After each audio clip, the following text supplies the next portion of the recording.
ग कुणीतरी येणार ग, पाहुणा पुन्हा येणार ग. तर मंडळी, मी तुम्हाला आता प्रेग्नेन्सी टेस्ट करून दाखवते. 2 थेंब मी दाखवल्याप्रमाणे तसंच करा. 2 थेंब युरिन घ्यायचं, ते प्रेग्नेन्सी किटमध्ये टाकायचं आणि मग जर तिथे 1 लाईन आली तर तुम्ही प्रेग्नेंट नाही आहे, नॉट प्रेग्नेंट. आणि जर 2 लाईन आल्या तर तुम्ही प्रेग्नेंट आहात. कॉंग्रॅच्युलेशन्स. हे बघा, माझ्या 2 लाईन आलेल्या आहेत, म्हणजे मी प्रेग्नेंट आहे. वाव, मला पटापट कमेंट्स करा कॉंग्रॅच्युलेशन्स म्हणून. मला इतका आनंद होतोय ना, मी सांगूच नाही शकत तुम्हाला.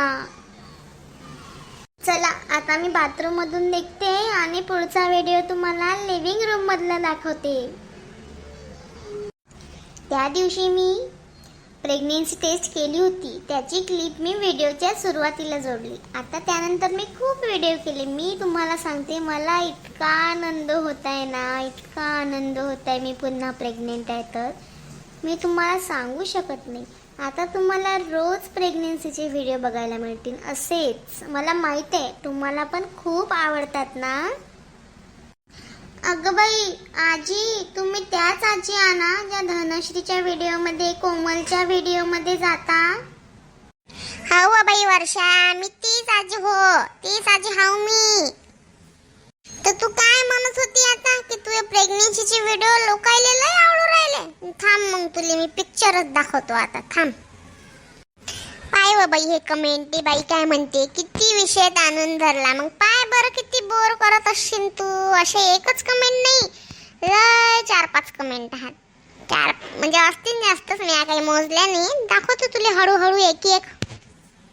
पाहते बाई काय म्हणली, कशाला एवढं ताणून धरताय, वैताग येतो असे व्हिडिओ बघायला. सब्जेक्ट काय लिहिता सांग बाई, तू बोलतं काय, थंबनेल काय टाकतं.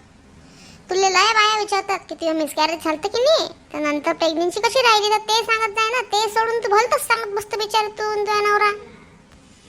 हे पाय, हे ताई किती विनवणी करू राहिली की प्लीज सांग ना, मिसकॅरेज नंतर तू कन्सीव्ह होण्यासाठी काय केलं. माझं पण तुझ्याच सारखं झालं होतं. सांग ना बाई, त्या बाईला किती हेल्प होईल सांग बरं. हो हो आजी, मी त्यावर पण व्हिडिओ नंतर बनवणारच आहे. मी खूप गोड बोलली आहे ना, सो मी असंच बोलते. आता मी प्रेग्नेन्सीचे व्हिडिओ करणार आणि नंतर जेव्हा माझे टॉपिक संपणार ना, बाळ वगैरे झाल्यावर, बाळ थोडं मोठं झाल्यावर, मग मी हे टॉपिक सुरू करणार की मिसकॅरेज झाल्यावर कसं करायचं, काय करायचं. तर हो बाई, ह्या बायाही मॅटर्स आहेत तुला विचारणारे. डॉक्टर जोड जाव. हे काय डॉक्टर नाही काय, इले विचारतात. मी काय म्हणतो बाई, तू जरा आता बघ बघ, तू ही फालतूची बळबळ कमी करत जा. व मी नाही ना, हे पाय नाही म्हणून राहील ना. चांगला आराम कराव तू, या मस्त रेस्ट घ्या. तुला माहित आहे ना पहिले कसं झालं तुझ्यासोबत, तरी तुला बावा समजत नाही काय करावं. आता आम्ही जास्त पावसाळे पाहिले त्यापेक्षा, म्हणून सांगतो बाई ना, जरसा आराम करा. तू करत नाही, तू हे सगळं व्ह्यूज साठीच करत ना. पाय, तू सबस्क्रायबरच म्हणून राहिली की व्ह्यूज साठी करता, व्ह्यूज साठी. अहो थोडासा आराम करत जाय, 2 दिवस आड व्लॉग बनवत जाय. हो आजी, मी लक्षात ठेवेल. पण काय आहे ना, मला डॉलरची खूप अशी म्हणजे भूक असते ना, तर ते पण आता स्ट्रेस नको यायला ना मला प्रेग्नेन्सीत, म्हणून मला डॉलर कमवत राहावंच लागेल हॅप्पी राहण्यासाठी. हा बाई, कमाव डॉलर, तू काही आराम नको करू, कमाव.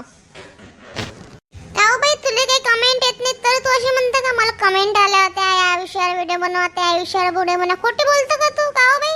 आणि ते पेमेंट विचारतात, मग त्याच्यावर एक व्हिडिओ बनवत जाय की काय युट्यूब पेमेंट असं तसं. त्याची इच्छा आहे तुझी सबस्क्रायबर व्हायची तर. हे पाय, ते ताई काय म्हणते की मला 2-2 पोरी आहेत म्हणते, मुली, तरी मी एवढं करत नाही जेवढं तू हा टॉपिक ताणून राहिली. आम्ही एवढं केलं नव्हतं म्हणते. बाई, करशील ना मग आराम, उद्यापासून टाकशील नाही ना व्हिडिओ. हो आजी, मी काळजी घेईल. सॉरी, मी नाही सांगायचं काम केलं, बसाली मी. आता तू काही घडाघडा बोलून नाही राहिली, मीच कवाची बळबळ करू राहिली. तर तुम्हाला व्हिडिओ आवडला असेल तर सबस्क्राईब करा आणि अजून कोणावर व्हिडिओ पाहिजे असेल तर कमेंट करा. धन्यवाद.